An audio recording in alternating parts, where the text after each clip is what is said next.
Залезът хвърляше дълги сенки по улица Орехова, когато Мария Василева остави чашата с лайков чай да се стопли между дланите й. На нейните години пенсията й даваше повече време, отколкото й беше нужно, за да наблюдава тихия ритъм на малкия град Черновец.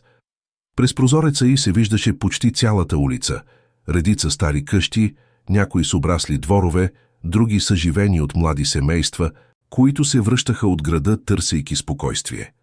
Точно преди 3 месеца в къщата отсреща се бяха нанесли Стоименови. Само двама – баща и дъщеря. Никола Стоименов се държеше учтиво, но с дистанция, както правят хора, свикнали да крият тревогите си. Говореше малко, стоеше изпънат като войник, а погледът му винаги отскачаше към детето, сякаш проверяваше дали е добре. Момиченцето, Лия, беше дребничко, с големи кафяви очи, които изглеждаха по-възрастни от 6 и години. Не беше от приказливите деца, винаги стиснала ръката на баща си, винаги леко прегърбена, сякаш носи товар, който никой не би трябвало да носи на нейната възраст. Мария беше учителка повече от 4 десетилетия. Инстинктът й за тревога беше остър като острие, понякога дори прекалено остър. Забелязваше малки неща, които другите пропускаха. Как Лия никога не тичаше по улицата като останалите деца, как баща й винаги говореше тихо, но с тон, който не търпи възражение, как прозорците в тяхната къща рядко бяха отворени. Беше потънала в криминалния роман, разлистен на коленете й, когато го чу. Писък, детски, рязък, като удар в стъкло. Моля те, тате, днес не... Долетя приглушен глас отвъд стените на отсрещната къща. Чашата изтрака леко в чинийката. Мария застина. Сърцето й подскочи, сякаш някой го беше дръпнал на въже. Какво? Прошепна тя и се приближи към прозореца без да диша. Лия, правим това всяка вечер. Гласът на Никола беше стегнат, равен, но хладен. Знаеш правилата. Вътрешностите на Мария се свиха. Правила. Нещо в думата я накара да се изправи рязко. Интонацията. Контролът, отчаиващият молещ тон на детето. Придвижи се до рамката на прозореца, отмествайки пердето едва-едва. Старите й стави изкърцаха, но тя не обърна внимание. Очи й бяха вперени към втория етаж на къщата отсреща, където от дни се виждаше само приглушена жълта светлина. И тогава го видя. Малката Лия коленичила на пода. Сълзите й мокреха блузката. Дланите й трепереха върху бедрата. Точно зад нея, изправен, неподвижен, беше баща й, силует, застинал като черна сянка. Ръцете му се движеха към колана или джоба. Мария не различаваше от ъгъла, но тялото й реагира така, сякаш знае. Вятърът отвори леко нейния прозорец и до нея долетя тих стон. Не искам, проплака Лия. Мария залепи ръка за устата си. Светът първо потъмня, после отново изсветля пред очите й. 40 години работа с деца. 40 години да разпознава мълчаливи молби за помощ. Нямаше как да сбърка този звук, тази поза, тази безнадежност. Пръстите й трепереха, докато взима телефона. Чуваше собственото си дишане. Накъсано, бързо, ужасено. Набра 112. Спешна помощ, слушам ви. Аз... Гласът ти беше едва едно издишване. Трябва да докладвам нещо, моля. Мисля, че детето на съседа ми е в опасност. Операторът задаваше въпроси. Мария отговаряше автоматично. Адрес, име, какво е видяла. Ръцете й бяха ледени, сърцето барабан под ребрата. Когато затвори, стаята около нея започна да се върти безмълвно. Тя само гледаше през прозореца и чакаше. 15 минути по-късно първата патрулка влезе в улицата без сирени, но с сините светлини, които прорязваха здрача като ножове. После втора. Сянката на Никола в стаята застина. Мария се отдръпна в тъмното на своя хол, сякаш сама беше извършила престъпление. Полицаи се качиха по стълбите на къщата отсреща. Почукаха по-силно, после още по-силно. Вратата се отвори. Мария видя как Никола стои в рамката и пори. Очите му объркани, после напрегнати, после някак празни. Когато му сложиха белезниците, не се съпротивляваше, не крещеше, не обиждаше. Просто гледаше към коридора вътре, сякаш търсеше някого, Лия. След минута видяха детето. Една млада полицайка я държеше за ръка. Лия стискаше снимка, леко прегъната, на която Мария успя да различи усмихната жена с тъмна коса. Момичето трепереше, очите му бяха огромни, празни и влажни. Полицаите я сложиха в отделна кола, Никола в друга. Вратата на втората патрулка се затвори с тъп звук, който на Мария й се стори като удар в сърцето. Тя се озърна. Улицата беше безмълвна, сякаш самият град задържаше дъх. Едва тогава тя усети как се разтреперва. Краката й омекнаха. Ръката й опря масата, за да не падне. Беше направила правилното нещо, нали? Длъжна беше да се намеси. Всеки учител би го направил. Нали? Но докато патрулките се отдалечаваха, а светлините им гаснеха зад завоя, една мисъл я разкъса тихо отвътре. Тънка пукнатина, почти нечуваема, но опасна като пукнатина в стъкло. А ако не съм разбрала правилно? Улицата беше тиха. Твърде тиха. Тишината се настани в хола и като тежко на метало. Мария стоеше до прозореца, прегърбена и неподвижна, докато последната синя светлина изчезваше от асфалта. Тя беше поставила в движение събитие, което може би вече не подлежеше на спиране. И въпросът, който започваше да расте в съзнанието й, беше по-страшен от всичко, което си беше представила през живота си като учител. Какво всъщност видях през онзи прозорец? Студеният въздух на вечерта нахлу в стаята, когато Мария дръпна пердето, сякаш опитвайки се да прекъсне връзката между себе си и случилото се отсреща. Но образите бяха вече запечатани в ума й. Коленичилото дете, строгият баща, тихите хлипове, които още сякаш се разливаха по стените на хола й. Мария прекара нощта будна. Минаваше от прозореца до стола, от стола до кухнята, после обратно, без да знае какво търси. Слизаше до входната врата и се вслушваше. Все й се струваше, че чува стъпки, че някой идва да я попита, да я обвини, да й каже, че е сгрешила или че е спасила живот. Не беше сигурна кое от двете е по-страшно. Телефонът й вибрира няколко пъти. Съседи, които искаха да знаят какво се случва. Никой не беше видял добре, само светлини, движение, напрежение. Мария не отговаряше.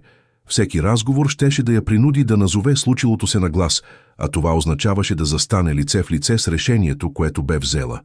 Към разсъмване тя заспа в креслото до прозореца, обвита в одеялото, с отпуснат телефон в ръката. Отвори очи едва след 8 часа, когато слънцето вече беше изпълнило хола със светлина, толкова рязка, че я накара да присвие очи. Улицата изглеждаше спокойна, почти обидно спокойна, сякаш нищо не беше нарушило тишината и предната вечер. Но от дома на Стоименови нямаше и следа. Прозорците затворени, пердетата плътно спуснати. Колата на Никола липсваше. Мария приглади с ръка косата си, която беше побеляла на кичури. Направих правилното нещо, прошепна сама на себе си, но думите не звучаха убедително. Стояха във въздуха кухи, колебливи. На другия край на града, в сградата на отдел "Закрила на детето", 6-годишната Лия седеше на малък стол, лицето изкрито зад една измачкана снимка. Беше тази, която държеше и през нощта, жената с тъмна коса, която се усмихваше толкова топло, че човек би помислил, че е жива, че стои зад нея, че я прегръща. Но нямаше кой да я прегърне. Социалната работничка Десислава Петрова наблюдаваше момичето от отсрещния край на стаята. Познаваше мълчанието, това не беше обикновено уплаха, а отдръпване, което е много по-дълбоко и трудно за разчупване. Тя мълчи, откакто я доведоха, бе казал полицай Михайлов, докато й предаваше случая. Държи снимката така, сякаш ще й я вземем.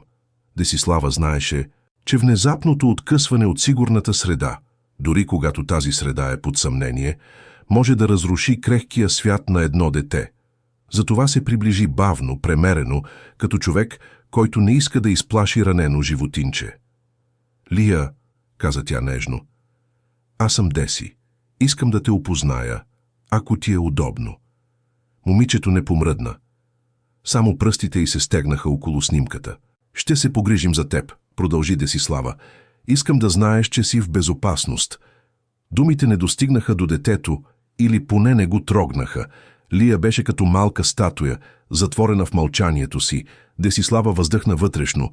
Работила беше по много тежки случаи, но никое дете не беше едно и също.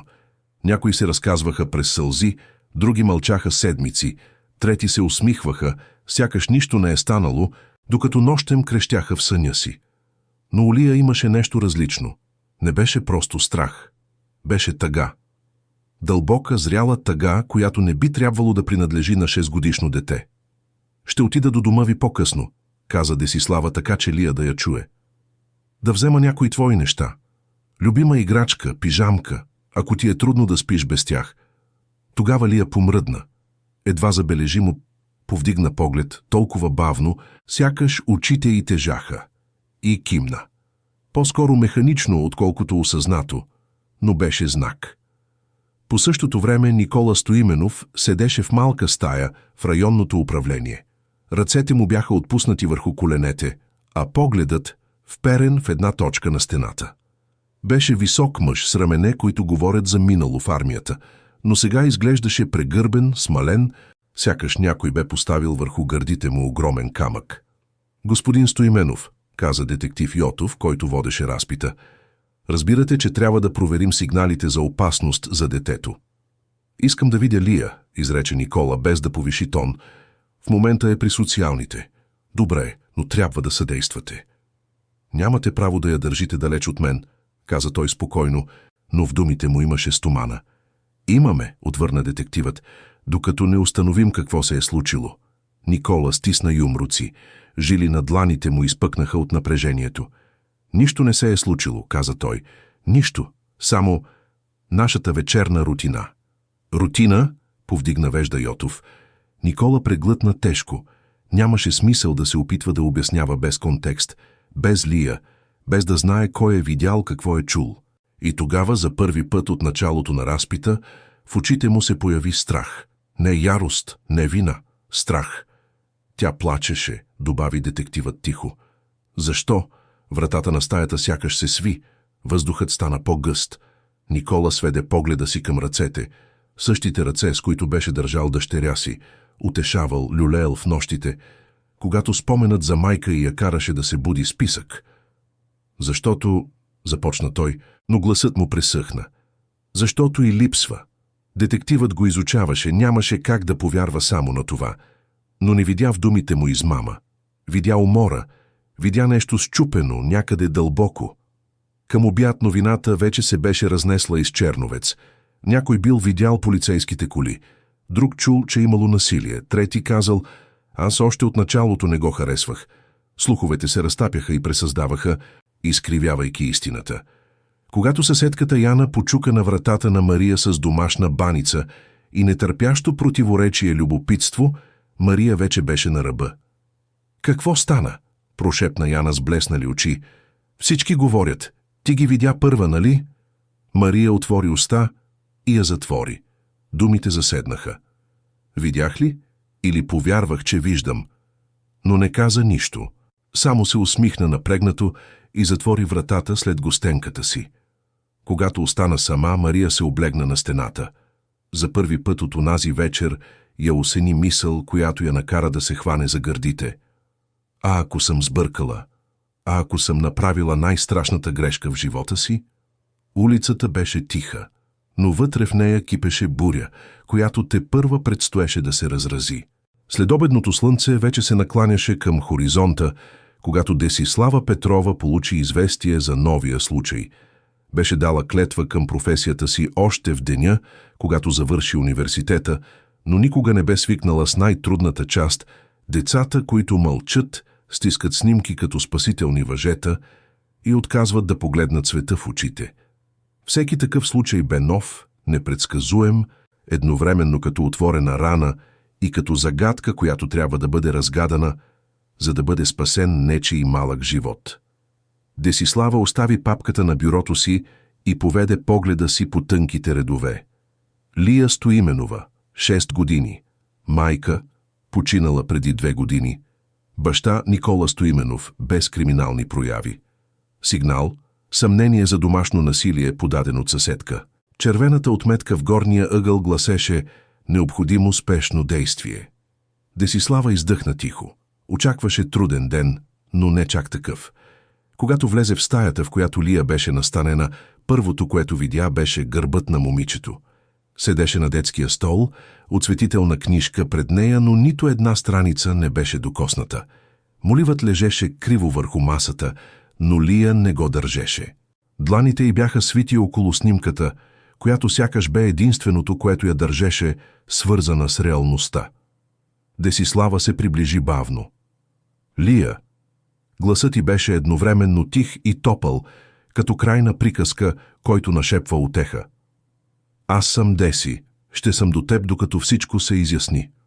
Добре ли е да седна при теб, без реакция? Само едно бавно, невидимо свиване на раменете, почти като дъх. Момичето не я погледна. Десислава седна на ниския стол, без да навлиза в личното пространство на детето. Мълчаха. Понякога тишината казваше повече от думите. За миг Десислава остави очите си да се плъзнат по снимката в ръцете на Лия. Жена, слаба, бледа, вероятно болна. Усмихваше се, но погледът й носеше онзи особен отблясък на човек, който знае, че времето му е ограничено. Това мама ли е? Попита Десислава внимателно. Този път Лия реагира. Главата й се помръдна едва-едва. После кимна. Много е красива, продължи Десислава. Сигурно много ти липсва. Пауза. Кимване. По-тежко. По-болезнено. Десислава се усмихна едва забележимо, не от радост, а от облегчение. Доверието започваше от малкото, от едно кимване, от едно движение, от една споделена тъга. Днес мисля да отида до дома ви, каза тя, да взема някои твои неща, пижамка, играчка, може би книжките ти. Лия повдигна поглед. За първи път очите й срещнаха чуждата фигура в стаята, макар и за кратък миг. И, добави Десислава, ако имаш нещо специално, което ти помага да спиш, мога да го взема също. Малките пръсти затегнаха още един път хватката върху снимката, но Лия кимна за трети път. По-малко от час по-късно Десислава паркира колата си пред дома на Стоименови. Къщата изглеждаше подредена, добре поддържана, нищо не подсказваше хаос или пренебрегване. Дворът беше чист, а около стъпалата растеше лавандула. Въздухът миришеше на пране и на някакъв билков аромат, вероятно липов цвят. Тя отключи входната врата с ключ, предоставен от полицията. Вътре беше тишина, не гробовна, а подредена, топла, домашна тишина. Тишина, която се създава, когато домът носи чужда болка. Десислава огледа стаята. Никъде не видя разхвърляни дрехи, счупени вещи или следи от агресия. По стените висяха снимки. Никола с съпругата си пред язовир, Никола с малката Лия на ръце, Никола и жената пред болнично легло, усмихнато, но тъжно. Въздухът тежеше от липсата на човек. Стаята на Лия беше тази, която я накара да спре. Таванът беше покрит с фосфоресциращи звезди и планети, подредени внимателно така, че да напомнят реално небе.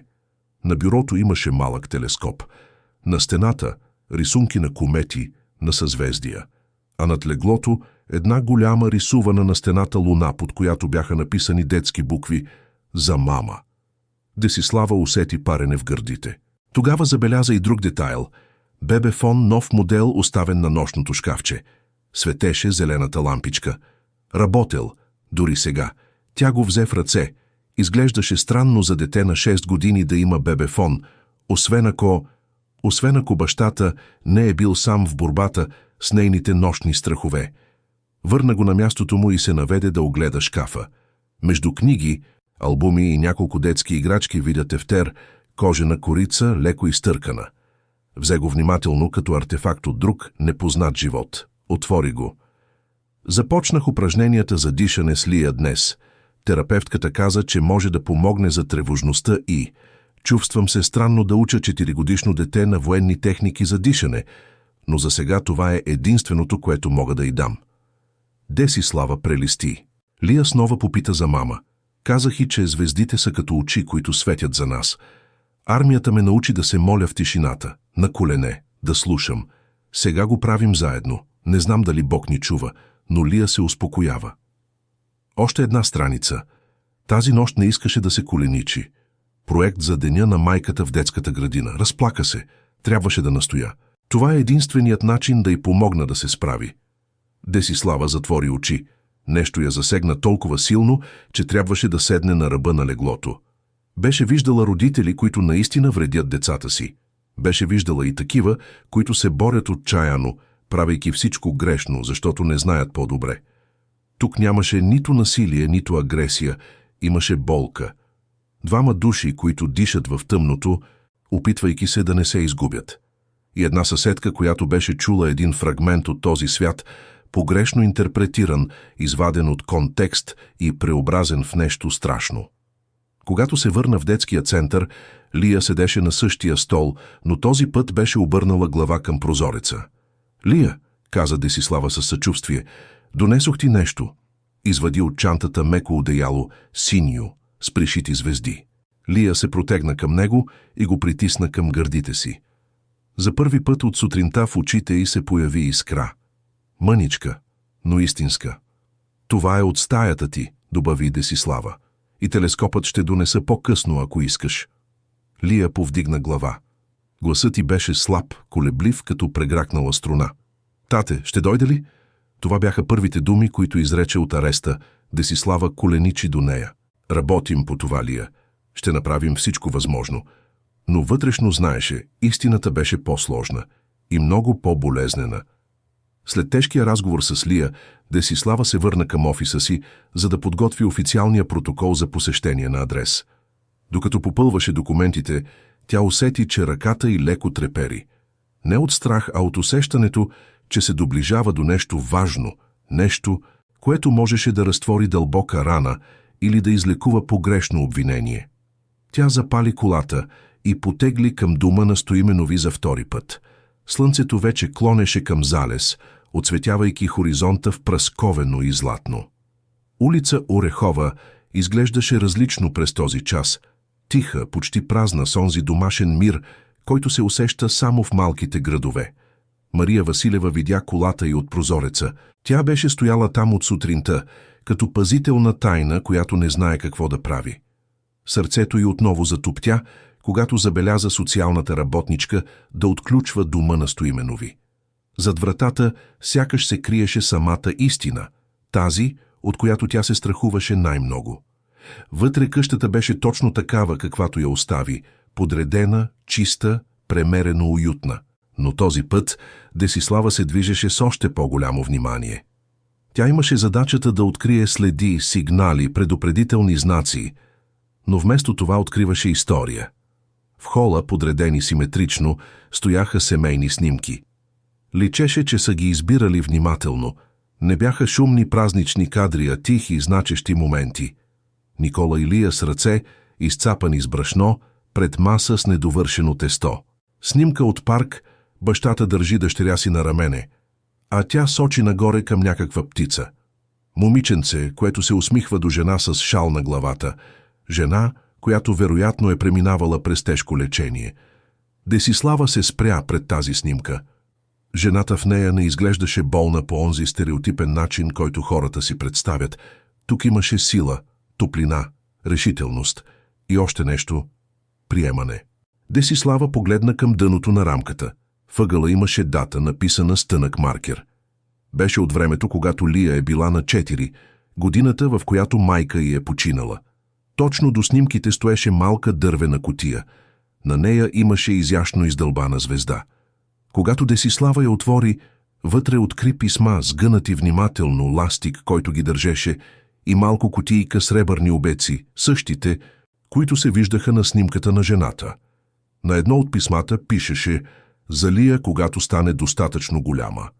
Десислава затвори кутията внимателно, сякаш държеше не просто предмет, а цяла вселена спомени. Стаята на Лия беше най-ярката част от този дом. Светът й беше изписан по стените. Планети в различни цветове, сребристи линии, съединяващи ги в съзвездия, ръчно изрязани малки звездички, залепени около рамката на леглото. Телескопът до прозореца бе обърнат към небето. Десислава се приближи и го регулира. Полепналите по тръбата детски стикери говореха повече от 1000 думи. На масата лежеше настолна книга «Малкият астроном». На последната страница детски рисунки на 3 фигури – мъж, жена и дете, заобиколени от звезди. Тогава видя дневника, който беше оставила сутринта на бюрото. Но не беше сама. До него, подпрян на малкото лампионче, стоеше аудиорекордерът с бебефонът. Тя сякаш почувства как въздухът в стаята се промени, стана по-тежък, по-напрегнат.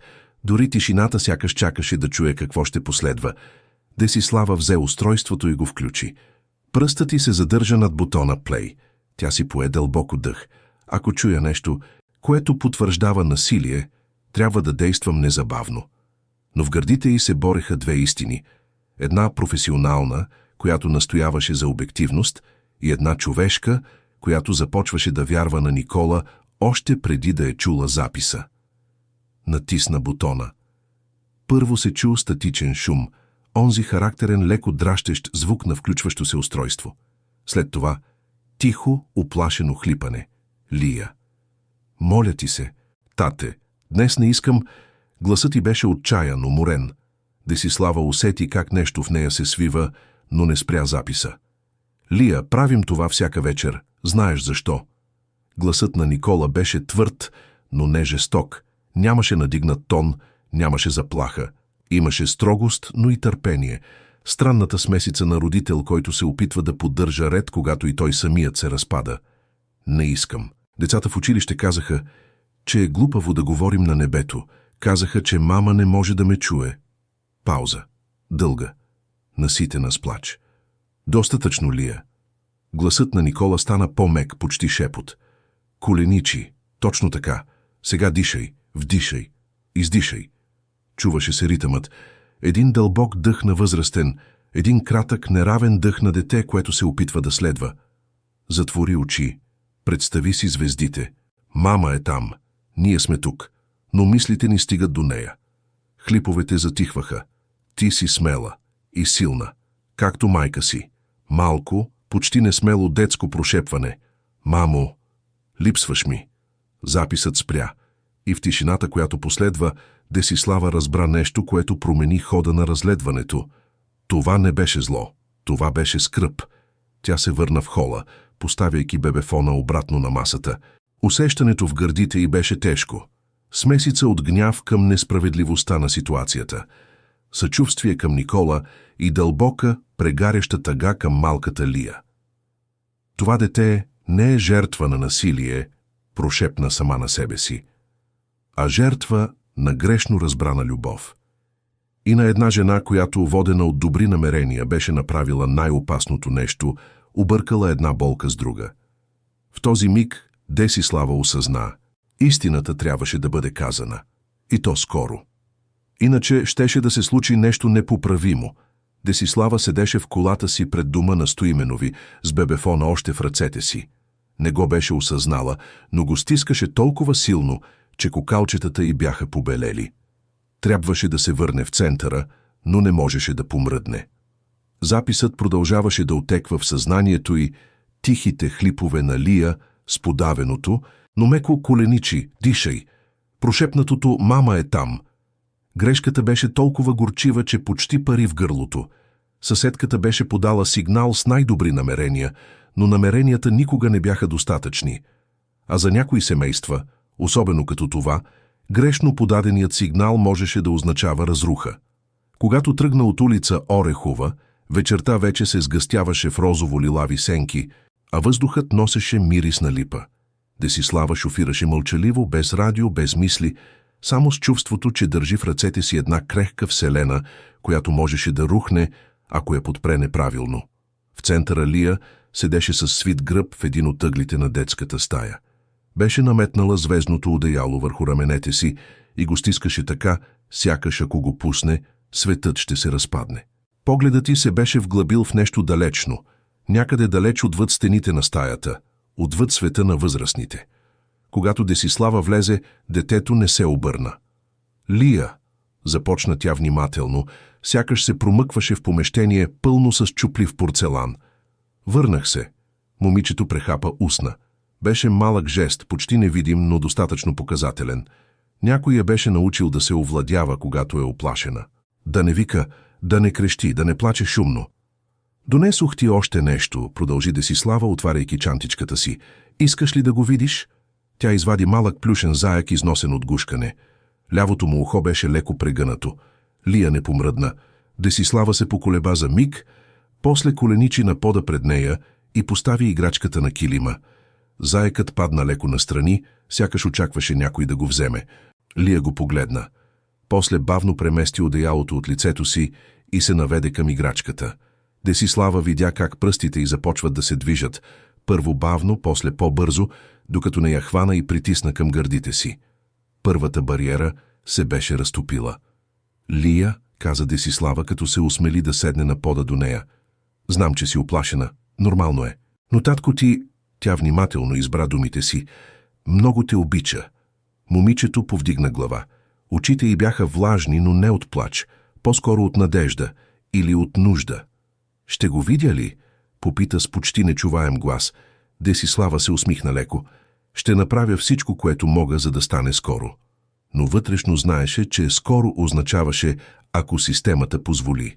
Докато Лия заспиваше по-късно в леглото си в центъра, притиснала одеялото и заека, станал вече част от нощната й броня, Десислава седеше в кабинета си и пишеше доклад. Светлината от лампата падеше върху тефтера на Никола, върху бебефона и снимката, която беше взела, за да я покаже утре на психолога. Сега, когато истината започваше да се подрежда като съзвездие, тя трябваше да съедини точките. Налични доказателства, отсъствие на физически следи по детето, подредена грижовна домашна среда, дневник, показващ траурен процес и ясни усилия за подкрепа на детето. Запис, който свидетелства за успокояваща техника, а не за насилие. Подчерта 2 пъти думата «техника». Нямаше какво да тълкува погрешно. Никола беше въвел ритуал, но не опасен ритуал, не унизителен акт, а техника, която беше научил в армията, адаптирайки я за дете, което беше изгубило майка си твърде рано. Фактът, че Лия понякога отказваше, че понякога се страхуваше да бъде силна, не го правеше насилие. Правеше го човешко. Но Мария Василева бе чула само плача, видяла бе само колениченето и със сърцето на учителка бе заключила, че детето се нуждае от спасение. Десислава отпусна писалката. Стисна слепоочията си. Гневът, онзи чист, справедлив гняв, започваше да пламти в гърдите й. Не срещу Мария, тя бе сгрешила, но не от злоба, а срещу процеса, който допуска грешката да се разрасне като храст с бодли, докато понякога унищожава семейства. Трябваше да действа. На следващата сутрин тя отиде в районното управление.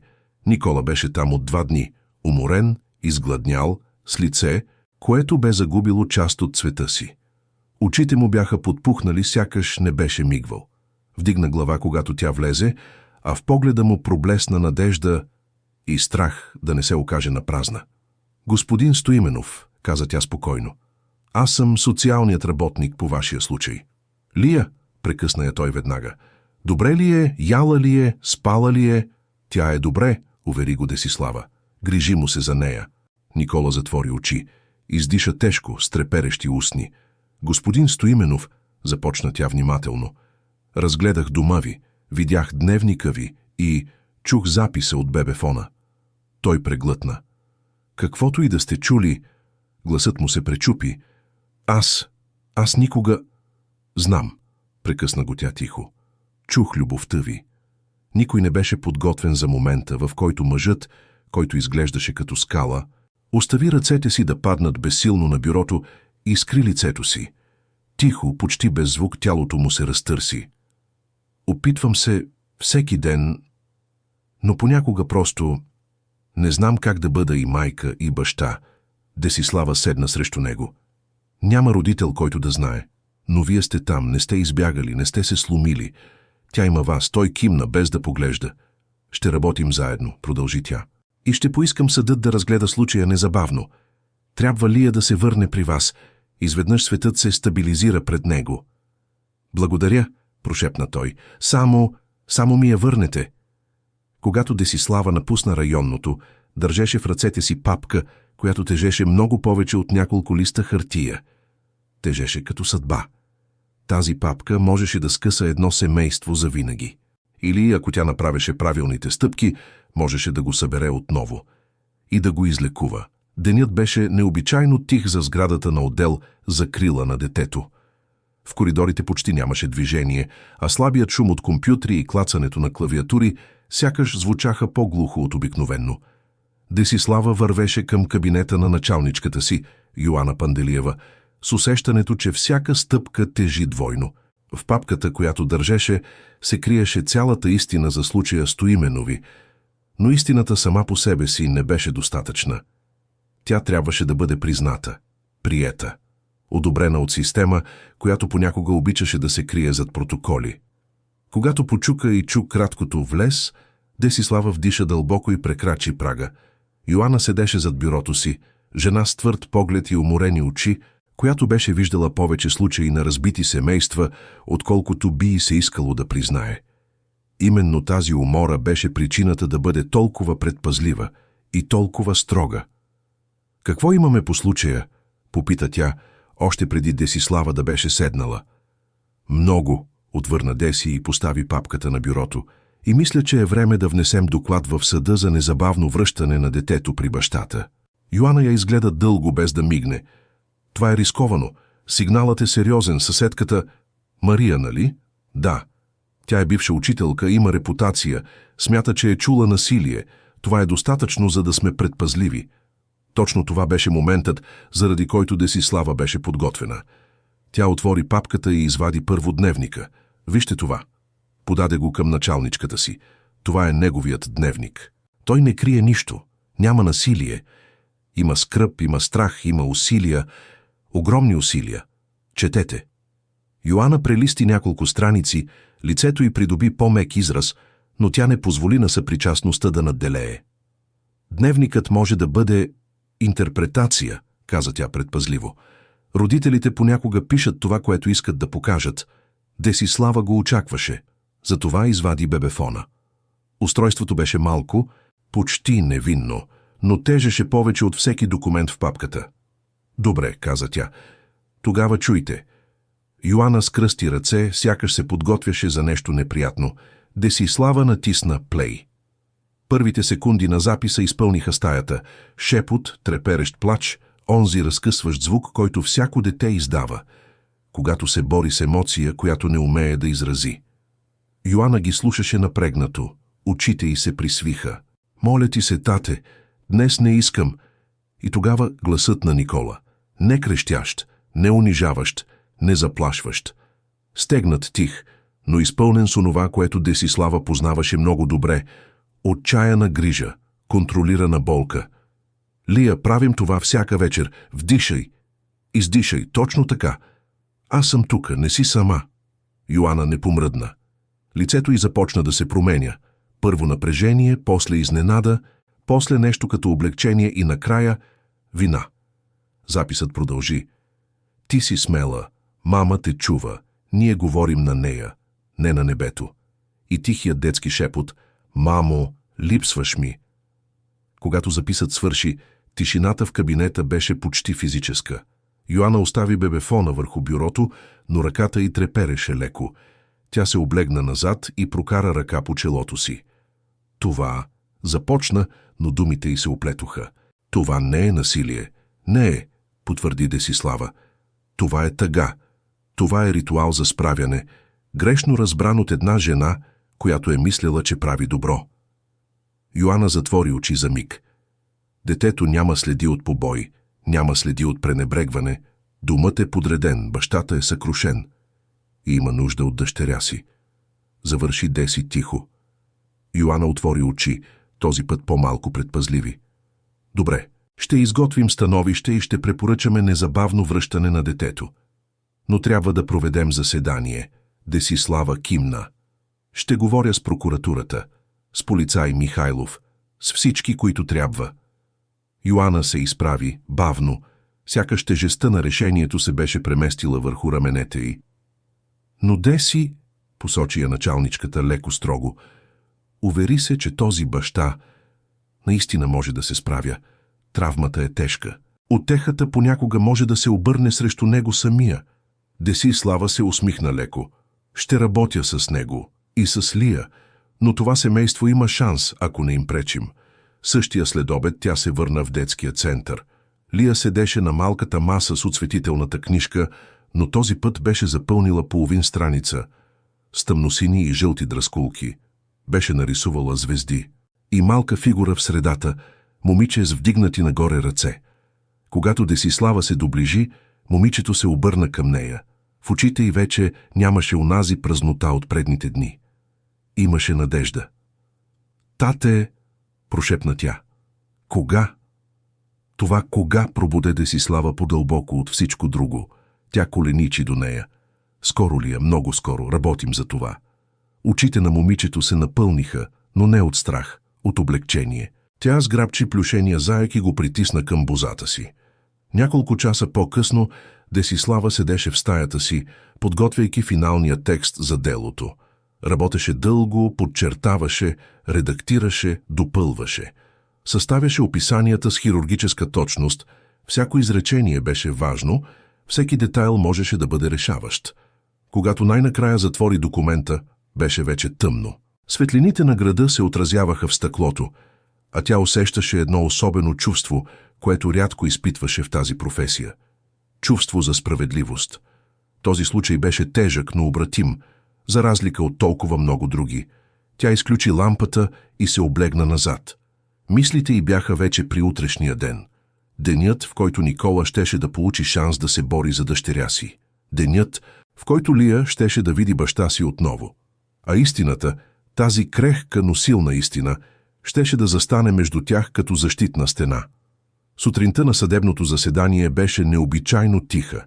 Небето над Черновец беше покрито с сиви облаци, които изглеждаха така, сякаш преглъщаха светлината. По улиците хора се движеха бавно, сякаш усещаха, че в малкия районен съд се решава нещо, което надхвърля обичайните дребни спорове за имоти или шумни съседи. Никола Стоименов стоеше пред входа на съда с ръце в джобовете на тъмното си яке, раменете му леко прегърбени. Лицето му беше побеляло, сякаш една нощ в килията беше изтрила от него години живот. Но очите му бяха живи, бдяха, търсеха само едно – Лия.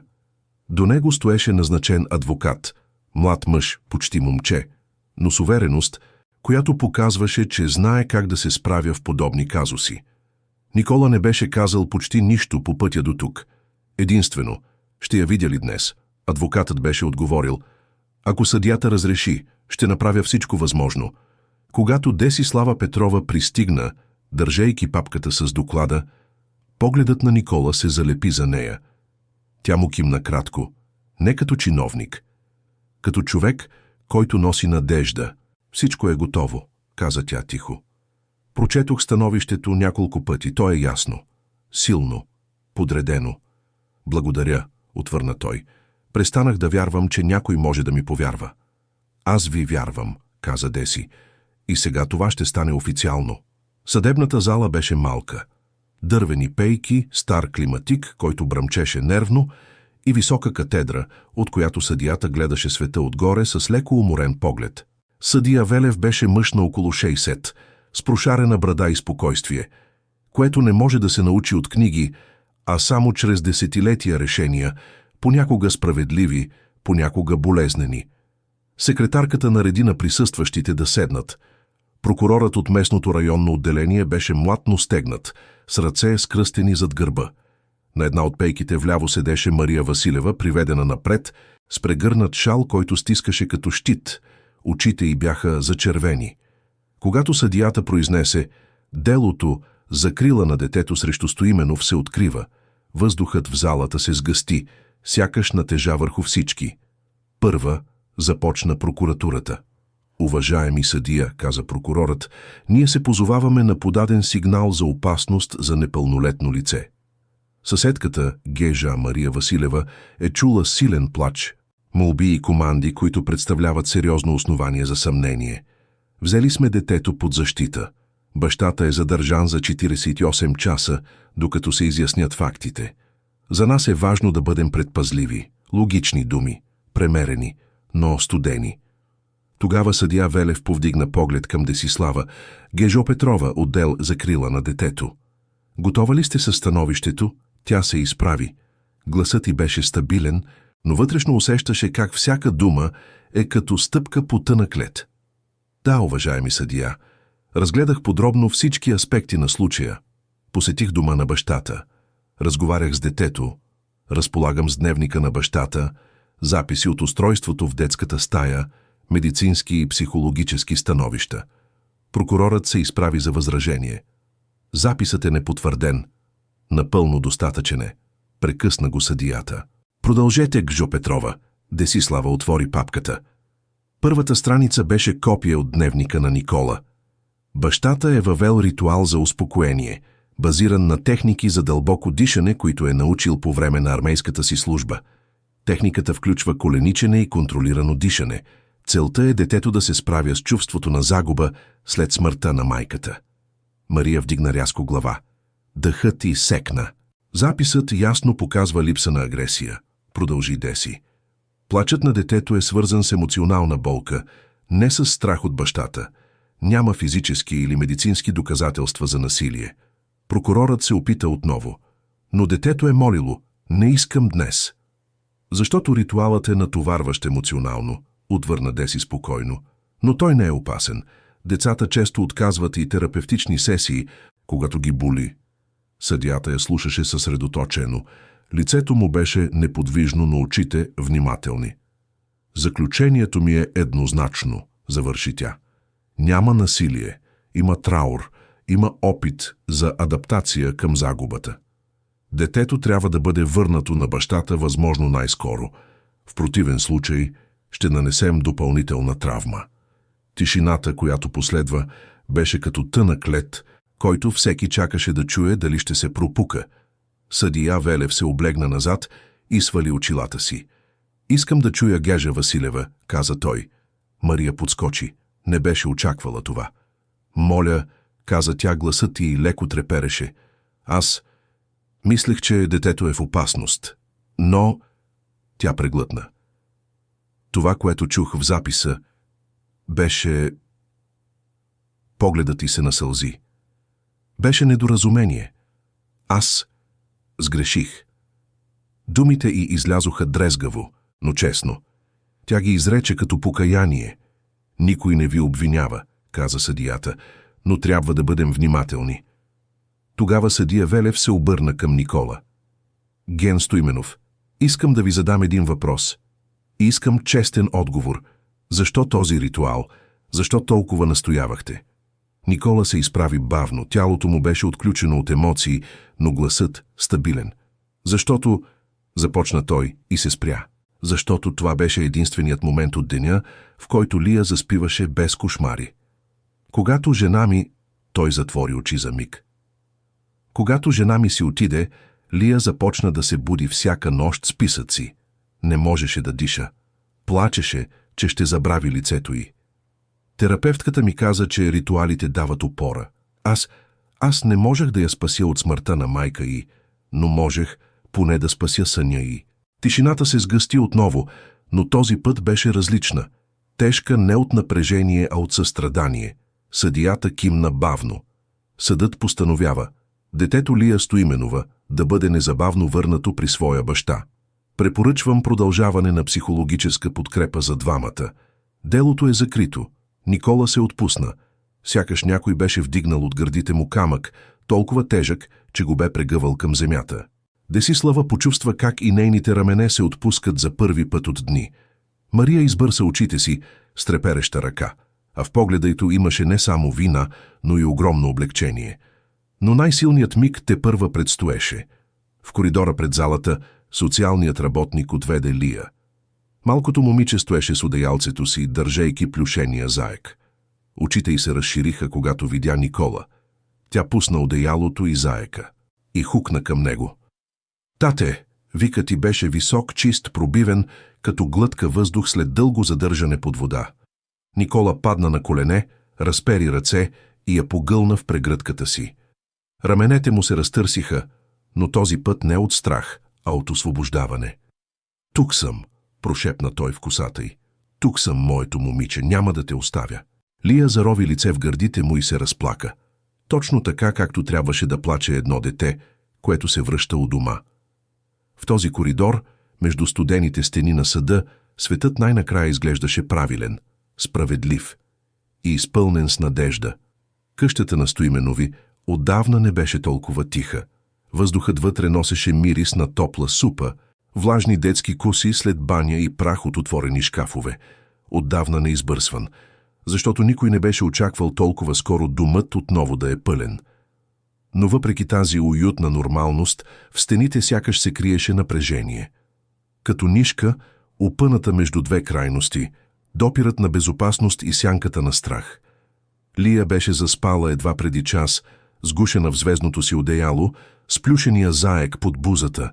Тялото й най-сетне се беше отпуснало, сякаш изтощено от дните на неизвестност. Но сънят й беше лек, всяко движение на баща й в съседната стая отекваше в съзнанието й като стъпка към отдалечаване. Наблюдаваше го с полуотворени очи през целия следобед, сякаш се боеше, че ако мигне прекалено дълго, той ще изчезне. Никола я разбираше. Той самият беше забравил как се диша спокойно. Седеше на ръба на леглото си, с ръце пъхнати в джобовете, сякаш се опитваше да се задържи на повърхността. Погледът му обикаляше стените и знаеше, че те също бяха белязани. Не от физически удари, а от спомени. Спомените за онези нощи, в които Лия се будеше, крещейки за майка си. За онези моменти, в които той нямаше кой да го чуе, освен един бебефон. Той се наведе и скри лице в дланите си. Пръстите му трепереха. Всичко свърши. Точно така трябваше да бъде. Но вътре в него се беше отворила бездна. Не от вина, а от страх. Страх, че само един погрешно чут звук, едно неправилно обяснено действие, едно неразбиране, може отново да му отнеме дъщеря му. Това беше мисъл, която реже като нож. Съседите наблюдаваха къщата от разстояние, сякаш беше сцена на престъпление. На другия ден хора се движеха по улицата като тиха река, но всеки завърташе глава към оградата на Стоименови. Мария Василева стоеше зад пердето си, скрита, но присъстваща. Тя не беше излизала през целия ден, все още се бореше с срам и вина, които не знаеше как да понесе. Знаеше, че е сгрешила. Знаеше, че нараниха човек, който е на ръба да се разпадне. Но не знаеше как да се появи пред погледа му. По обед, докато Никола приготвяше чай в кухнята, чу тихо звънене на телефона си. На дисплея непознат номер. Колебаеше се. После вдигна. Ген Стоименов. Гласът беше мъжки, категоричен. Говори Пламен Каменов, директорът на училището на Лия. Може ли да поговорим? Никола замълча. Разбира се, отговори след кратка пауза. За какво става дума? Получихме няколко притеснени обаждания от родители. Разбирате, информацията се е разпространила. Има слухове. Слухове. Думата се заби в гърдите му като пирон. Не съм готов да обсъждам личния си живот с... Започна той, но директорът го прекъсна. Разбирам ви, но трябва да защитим детето ви. И вас. Знаете колко бързо се изкривяват историите в малък град. Знам, помисли си Никола, по-добре от всеки. Ще дойда в училището, когато Лия е готова да се върне, каза той. Ще говоря с вас тогава. Директорът въздъхна и се съгласи. Следобедът премина в мълчание. Никола подреждаше играчките в стаята на Лия. Сякаш искаше да върне дома към живот, но всяко дребно действие разкриваше колко крехък е този мир. Въгъла на стаята му попадна на стария дневник. Вдигна го, прелисти няколко страници и почувства как гърлото му се стяга. Той затвори тефтера, защото раните още кървяха. В този момент Лия се появи на вратата. «Тате?» прошепна тя. «Ще се случи ли пак?» «Какво, мила?» Никола остави дневника и се приближи към нея. Да ме вземат. Да не съм у дома. Тя не плака. Това беше най-страшното. Не, Лия. Той коленичи пред нея. Никой няма да те вземе от мен. Никога повече, разбра ли? Ами ако пак плача? Попита тя почти нечуваемо. А ако някой пак чуе? Никола затвори очи. Това беше въпрос, който прободе душата му. Можеш да плачеш. Той я прегърна. Имаш право да плачеш. Аз съм до теб и ще те пазя. Лия впи пръстите си в ризата му, сякаш това беше последната останала опора. Но външният свят не спеше. Вечерта, когато Никола излезе да изхвърли буклука, видя съседката Петрана да се спира на улицата. Тя не го погледна в очите, но направи нещо по-лошо. подпря ръка на устата си и прошепна нещо на друга жена, която се приближи. Думите не достигнаха до него, но тонът казваше всичко. Той вече беше човек, който се шепне, който се сочи, който се съмнява. Върна се вътре с бавни, тежки стъпки. Седна на кухненския стол и позволи на главата си да падне в ръцете.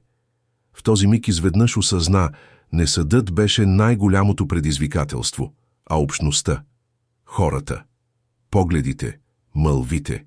Лия не трябваше да ги чува, а той не трябваше да ги вижда. Когато вечерта се сгъсти, а къщата потъна в тишина, Никола реши да остави лампата в коридора да свети. Първа нощ у дома трябваше да има светлина. Преди да се оттегли да спи, отиде до леглото на Лия. Тя се беше завъртяла настрани с длан под бузата. Заекът лежеше върху гърдите й. Той се наведе и целуна челото й. «Обичам те», прошепна, а тя още в съня си прошепна: «Не си отивай». Тези думи го приковаха на място. «Няма», отговори. «Няма, Лия», тя не чу, но той го каза повече за себе си. По улицата отново преминаха две жени, шепнещи. Мария от своя прозорец ги гледаше и усещаше как вината става непоносима. Искрено беше искала да помогне, а бе наранила. Тя разбра, че не може повече да стои като призрак зад пердетата. Трябваше да направи първата крачка, дори да я боли. Излезе от дома си, затвори бавно вратата и тръгна по пътеката към къщата на Стоименови. Когато стигна до портата, ръката й се поколеба, но почука. Никола отвори.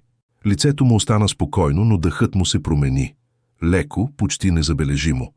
Мария наведе глава. «Трябва да поговорим», каза тя. «Моля ви». Никола стоеше мълчаливо, не от гняв, а от страх да не се отвори в него рана, която току-що беше започнала да зараства, но след кратка пауза се отдръпна от вратата. «Влезте». Така започна вечерта, в която две болки трябваше да се огледат една в друга. Вечер, която щеше да промени всичко. Мария прекрачи прага с усещането, че влиза в чужд живот. Живот, който сама бе разкъсала на две. Не знаеше къде да сложи ръцете си, как да стои, как да диша. Тежестта в гърдите й беше такава, сякаш носеше със себе си камък, който щеше да остави следи в пода, ако го изпусне. Никола стоеше изправен срещу нея, неподвижен, уморен, но невраждебен. По лицето му не личеше гняв, но и не топлина. Беше като човек изгорял от вътрешностите си, който още не знае дали има сили за съчувствие. «Благодаря, че...» започна Мария, но гласът й се пречупи. Тя се изкашля леко и опита отново. «Благодаря, че ме пуснахте». Никола кимна, нищо повече. Исках само... Жената стисна ръцете си, прехапа устна, търсейки смелост. «Да ви видя. Да ви кажа...» Той я остави да говори. Това беше най-тежкото. «Да ви кажа, че... съжалявам». Думите излязоха почти като въздишка. «Толкова дълбоко съжалявам». Тишината след това беше странно чиста. На Никола му трябваше време да я преглътне, да разбере дали тези думи носят успокоение или само разширяват раната. Той погледна към коридора. Увери се, че Лия не е чула. «Мислех», започна Мария, държейки се с две ръце за ръба на роклята си, че правя правилното. «Слушах и не разбрах.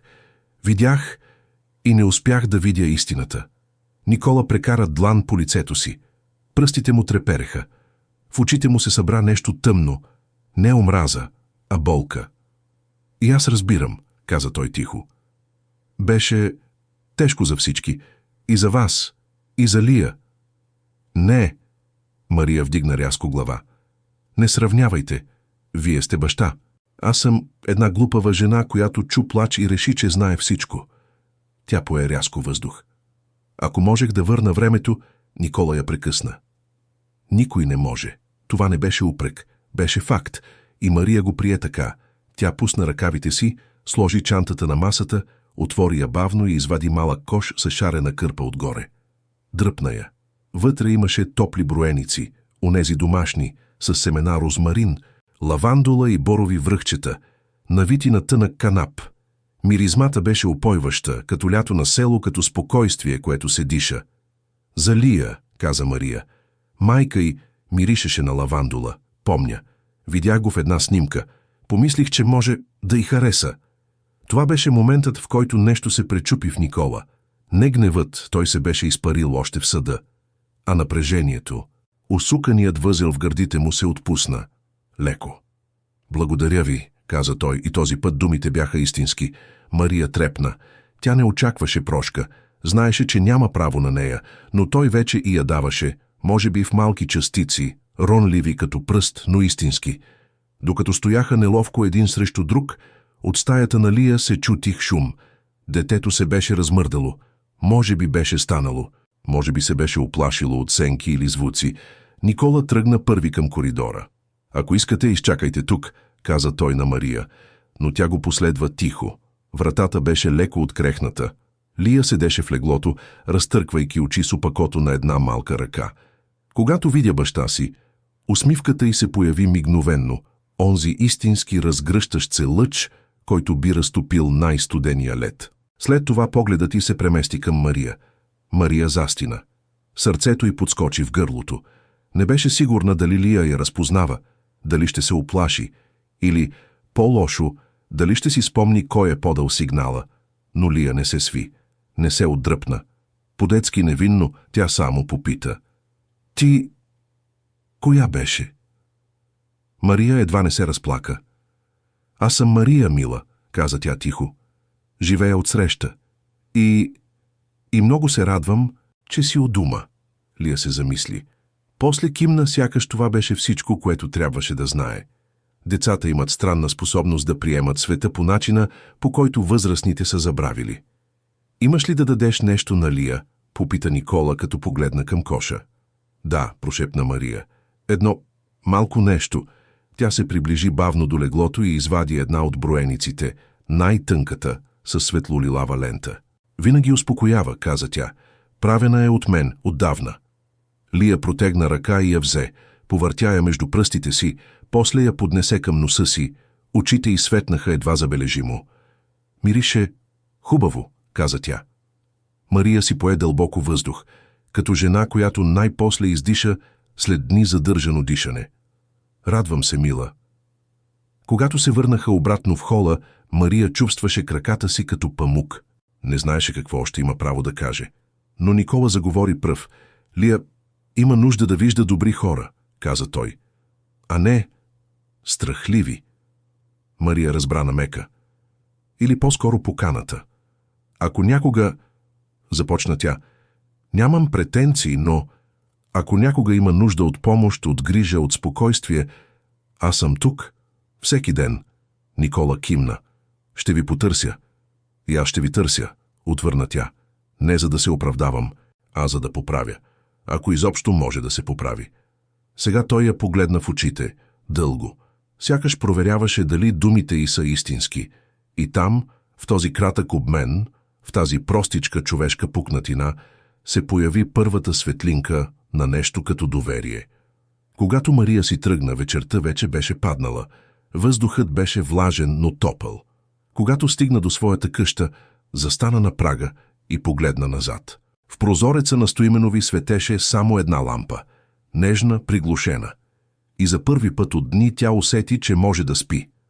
В това време в дома на Никола тишината най-сетне започна да прилича на спокойствие, а не на страх. Никола седна на леглото на Лия. Тя вече беше заспала отново, с броеницата увита около китката като малък цветен пазител. Той я погали по косата.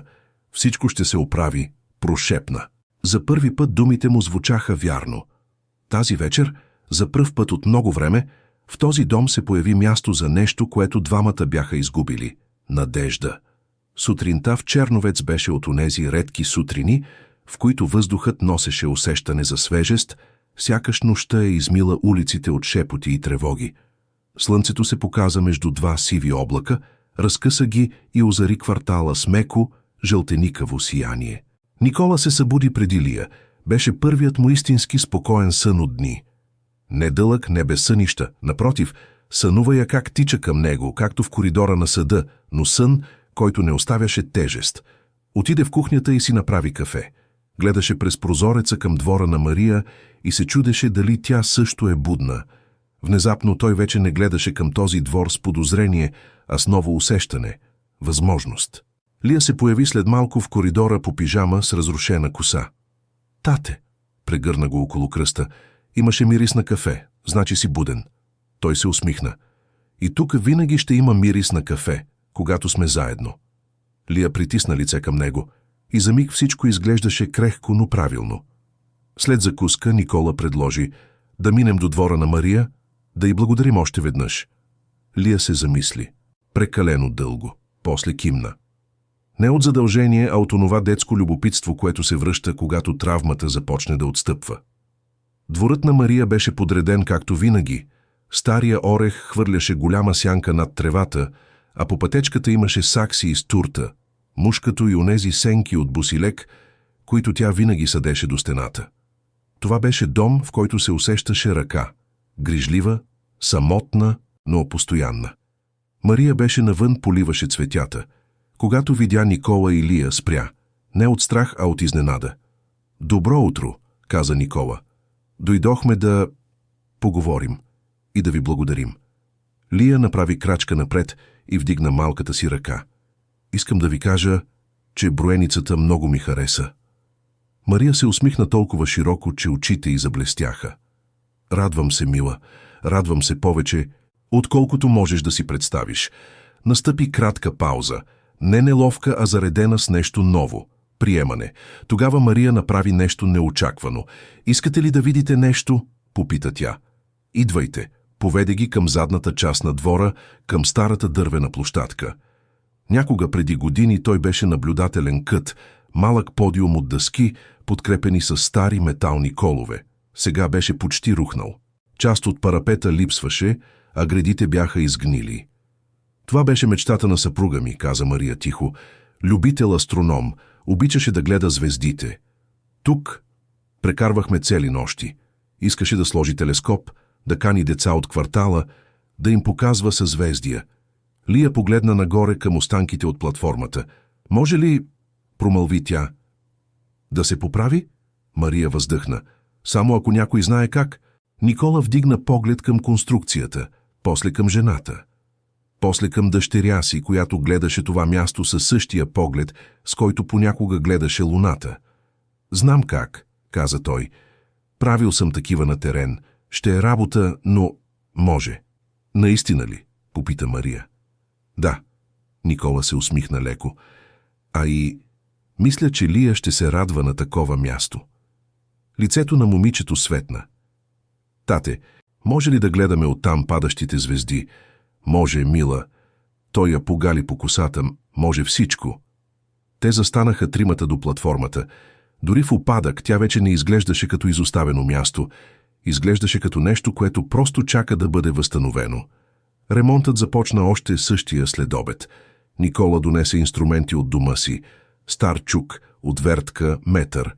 Мария извади кутия с винтове, които пазеше за всеки случай. Алия стоеше встрани и подаваше дъски, колчета и от време на време питаше: «А това къде ще стои? Защо трябва да го смениш? А ще издържи ли, ако аз подскоча?» Понякога се спъваше в инструменти, понякога се уморяваше да стои и отиваше да рисува в тефтера си, но очите й не преставаха да светят. Беше щастлива. Наистина щастлива. Никола забеляза това. Мария също. «Добре й се отразява», каза тихо Мария, докато двамата закрепваха нов парапет. «Тука светва. И у дома светва», отвърна Никола. «Просто страхът беше много голям. И още е». Мария кимна, без да го поглежда. «И моят страх беше голям. Но по грешната причина той се спря, погледна я.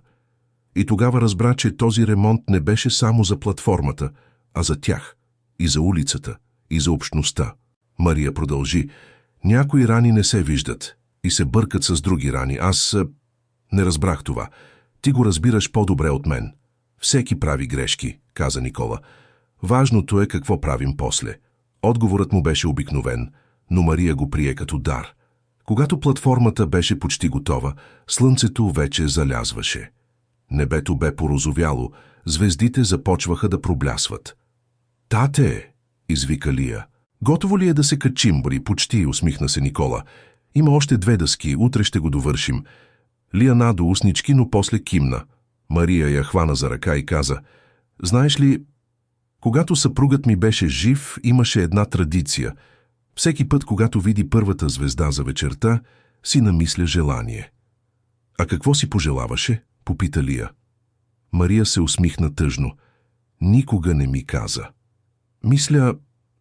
Мисля, че беше за мен. Лия погледна към небето. Аз вече си намислих, каза тя, но няма да кажа, че няма да се сбъдне. Мария и Никола се спогледаха. И двамата си помислиха същото. Дано. Наистина дано. Когато се прибраха, Лия бе изморена, но щастлива. Умората й беше от игра, от смях, от движение, не от страх. Дори по стените на стаята й сякаш бяха по-светли. Преди да заспи, тя прошепна. Тате, ще можем ли да гледаме небето от платформата всяка вечер? Той я целуна по челото. Да, мила, ще бъде нашето място. И тогава тя се усмихна като дете, което най-накрая се чувства у дома. А Мария, в своя дом отсреща, изгаси лампата, седна до прозореца и за първи път от много години погледна към небето. Една единствена звезда вече беше изгряла. Тя си намисли желание. Този път за някой друг.